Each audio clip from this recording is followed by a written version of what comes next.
नमस्कार दोस्तों, हमारी इस वीडियो में आपका स्वागत है। आज हम बात करेंगे सफला एकादशी व्रत की कथा के बारे में। आइए जानते हैं। महाराज युधिष्ठिर ने पूछा, हे जनार्दन, पौष कृष्ण एकादशी का क्या नाम है? उस दिन कौन से देवता की पूजन किया जाता है और उसकी क्या विधि है? कृपया मुझे बताइए।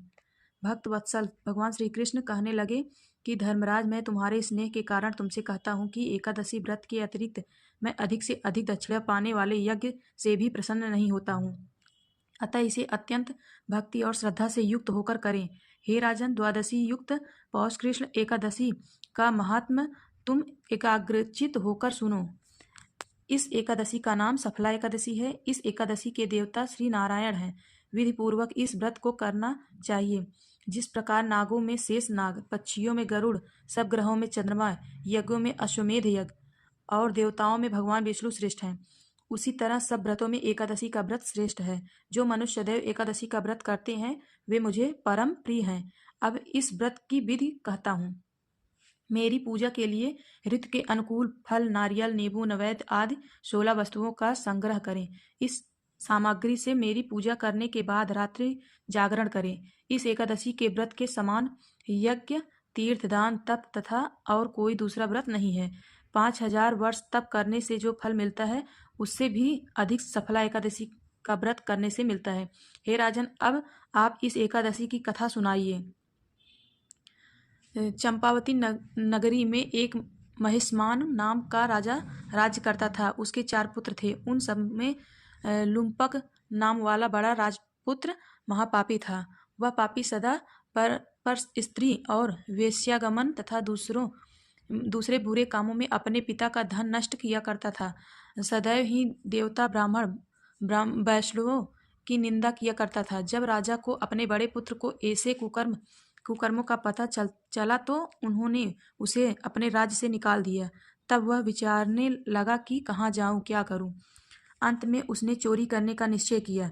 दिन में वह वन में रहता था और रात्रि को अपने पिता की नगरी में चोरी करता था तथा प्रजा को तंग करने और उन्हें मारने का कुकर्म करता। कुछ समय पश्चात सारी नगरी भयभीत हो गई। वह वन में रहकर पशु आदि को मारकर खाने लगा। नागरिक और राज्य के कर्मचारी उसे पकड़ लेते किंतु राजा के भय से छोड़ देते। वन के एक अति प्राचीन विशाल पीपल का वृक्ष था। लोग उसकी भगवान के समान पूजा करते थे। उसी वृक्ष के नीचे वह महापापी लुम्पक रहा करता था। इस वन को लोग देवताओं की क्रीड़ास्थली मानते थे। कुछ समय पश्चात पौष कृष्ण पक्ष की दशमी के दिन वह वस्त्रहीन होने के कारण शीत के चलते सारी रात्रि सो नहीं सका। उसके हाथ पैर अकड़ गए। सूर्योदय होते होते वह मूर्छित हो गया। दूसरे दिन एकादशी को मध्याह्न के समय सूर्य की गर्मी पाकर उसकी मूर्छा दूर हो गई। गिरता पड़ता वह भोजन की तलाश में निकला। पशुओं को मारने में वह समर्थ नहीं था, अतः पेड़ों के नीचे गिरे हुए फल उठाकर वापस उसी पीपल वृक्ष के नीचे आ गया। उस समय तक भगवान सूर्य अस्त हो चुके थे। वृक्ष के नीचे फल रखकर कहने लगा, हे भगवान, अब आपके ही अर्पण है ये फल, आप ही तृप्त हो जाइए। उस रात्रि को दुख के कारण रात्रि को नींद भी नहीं आई। उसके इस उपवास और जागरण से भगवान अत्यंत प्रसन्न हो गए और उसके सारे पाप नष्ट हो गए। दूसरे दिन प्रातः एक अति सुंदर घोड़ा अनेक सुंदर वस्तुओं से सजा हुआ उसके सामने आकर खड़ा हो गया। उसी समय आकाशवाणी हुई कि हे राजपुत्र, श्री नारायण की कृपा से तेरे पाप नष्ट हो गए। अब तू अपने पिता के पास जाकर राज्य प्राप्त कर। ऐसी वाणी सुनकर वह अत्यंत प्रसन्न हुआ और दिव्य वस्त्र धारण करके भगवान आपकी जय हो कहकर अपने पिता के पास गया। उसके पिता ने प्रसन्न होकर उसे समस्त राज्य का भार सौंप दिया और वन का रास्ता लिया।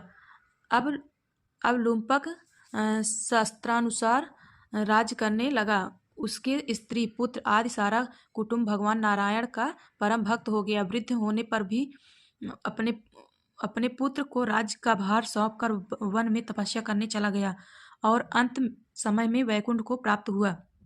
अतः जो मनुष्य इस परम पवित्र सफला एकादशी का व्रत करता है उसे अंत में मुक्ति मिलती है। जो नहीं करते हुए पूंछ और सींगों से रहित पशुओं के समान है। इस सफला एकादशी के महात्म को पढ़ने से अथवा श्रवण करने से मनुष्य को अश्वमेध यज्ञ का फल मिलता है। धन्यवाद।